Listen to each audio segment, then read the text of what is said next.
lot of local charities have been doing a lot of wonderful work empowering and supporting local communities. One such charity is Ape Lanka, and we have with us today Shaan Corea, who is the founder of the charity. Hi, Hi, Shaan, nice to be here with you. and nice to have you with us today. So we'll start from the very beginning.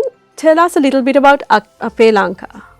So, Ape Lanka is a homegrown home finance charity, and our whole purpose and aim is to have identified one division in Sri Lanka that was, in a sense, forgotten, where people were traumatized and affected very badly during the 30 Years' War. And my intention was to find this area and go in there and find out from the people what they need to study what was actually going on, and in partnership with those people, building a relationship with them and all the officials that work there, try and see what we can do to help them. And the first thing that we started doing is giving people water. I was just so horrified and couldn't believe it when I realized that all the school children didn't have dependable water and were depending on Bowsers to give them water. So we decided that we were going to not think, oh, I want to give 24 schools water all of it at once, but we started doing it one at a time. Okay. And the interesting thing was, we had musicians sing, we had artists paint, we had celebrity chefs cook, and we had auctions with the hospitality industry just donating, weekends or 1 week at their place. And so in 18 months, we managed to give all schools in Punahari water, safe water. And yesterday was a very special day for me because we managed to go to the next division, the division of Pachiyapali, and install the first RO plant there. Wow. Yeah, and then maybe early December we will install another one. We have 14 to do, but same principle, one at a time, and we will get there. Slow and steady wins the race. Exactly. So you have a lot of fabulous projects that I'd love to actually break down and talk about.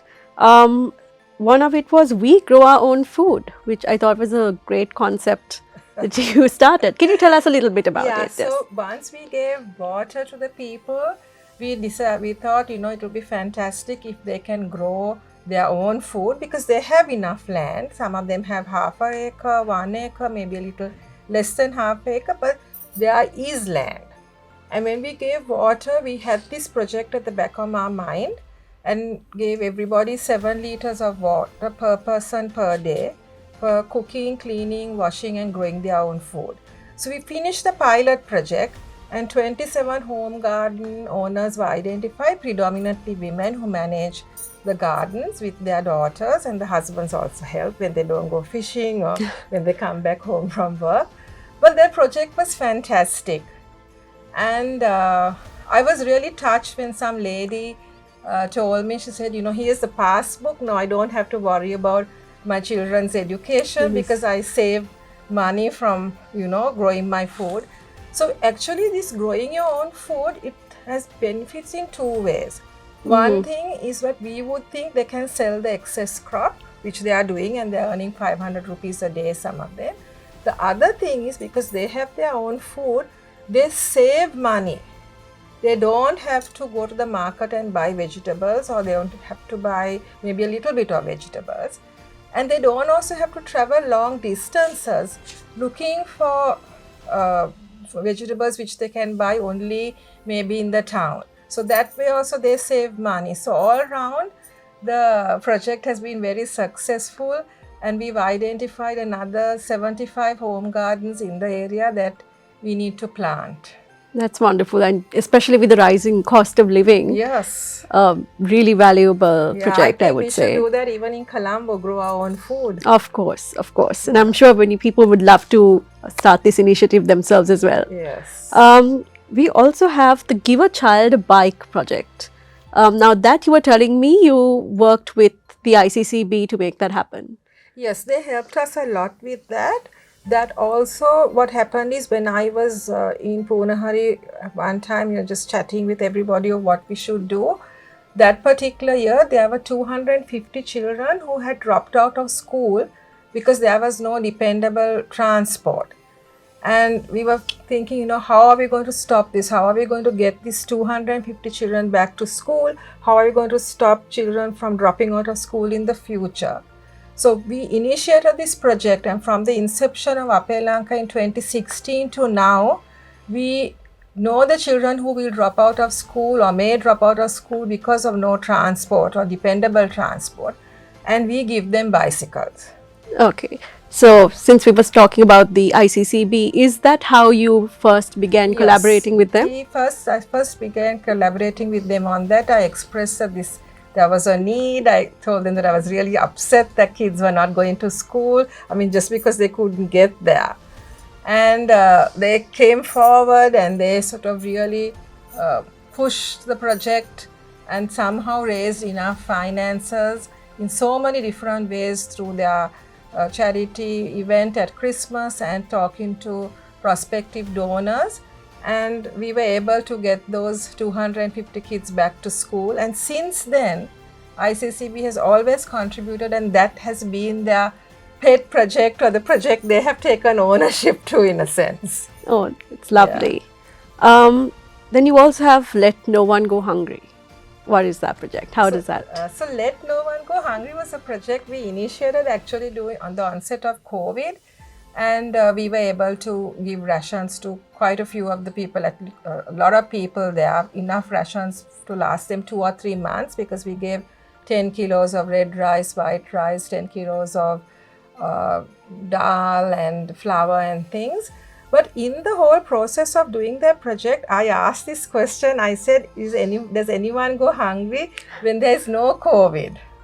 And we did some research and we found that whether there's COVID or not, or whether the country is stable or not, there were 50 families out of the 7,500 families that live there that are vulnerable, who are marginalized and do actually go hungry. So what we do now is every 2 months, we give these 50 families rations for the next couple of months, and then it's been going on now for about 1.5 years. That's wonderful. Yeah. Great work you're doing. Another interesting thing you were telling me was about fostering peace through sport. So we have this program called Fostering Peace through the use of sports and arts. So what we do is we have partnering schools like St. Thomas's College, Mount Lavinia, Bishop's College, and quite a few other schools, British School and places like that. And what we do is we just take the kids from Colombo and they go and stay in Punahari, and they either play cricket or they play football. Oftentimes they just dance to the baila and chat with each other. And then the kids come to Colombo and stay in the respective schools' boardings, and they are treated. And it's a lovely atmosphere, because what we are doing is we are allowing youth who never ever met each other for 30 years or don't have the opportunity, or for some reason didn't go to the north or come to the south, they meet each other and they are building their own friendships and their own relationships, and they're breaking down all the boundaries that they may have built up in their own mind for whatever reason. So the communities are coming together, and that's wonderful to see. This a few months ago, Bishop's College sent the cricket team there, and I was a bit nervous, thinking, there's a petrol shortage. But Shamali, the principal, said, no, I want the girls to go there. I want them to go and see what's happening, because this is a very important national reconciliation initiative. And the kids had such a great time. That is lovely. Yeah, it was really great. And I think there was one last project we wanted to talk about, which was Equal Chance. Yeah, so Equal Chances is a project we initiated where we thought, these kids really need to pass the O-levels. They need to really be employable, because they are very intelligent, outgoing, capable people. But for some reason in that division, that there are not enough teachers and the facilities are not good. So what we did is, as a experiment or as a first step, we did 24 programs on the 8 parts of speech and listening and comprehension, which we produced on audio video equipment, and we gave it to all schools for the children to watch it as often as they can and learn from it. So now they want us to take the same program and go to the rest of the Kilinochchi district and maybe the whole of the northern province, which we are hoping to do from next year. But the fantastic thing is kids are learning, they want to learn, and the next subject we have identified is the subject I'm worst at, is maths. So there's a lot of things going on, and Equal Chances is a really good way to make sure that, you know, we give our children hope for the future, and that, you know, there's a really sound group of young people that we can employ into our companies. That is wonderful. I mean, the work you are doing is just fantastic. You have so many such important and timely projects, I would say. Yeah. I'm sure loads of our viewers would be very happy to support this. How can they support your cause? Well, they can support in so many ways. One of the biggest problems we are having this year, which we've not really had before, is the fact that there's a possibility that children may not be able to get back to school because they can't afford the exercise books. So we have come up with this pack which gives just the essentials, not the things that they would like to have but are not essential. So we give them a pack of 8 books, 160-page Monitor's exercise books, which cost 1,300 rupees, so that we give it to them and they can actually get back to school. Good. So that's one really great way we can help, because that's the immediate need. And then of course the bicycles.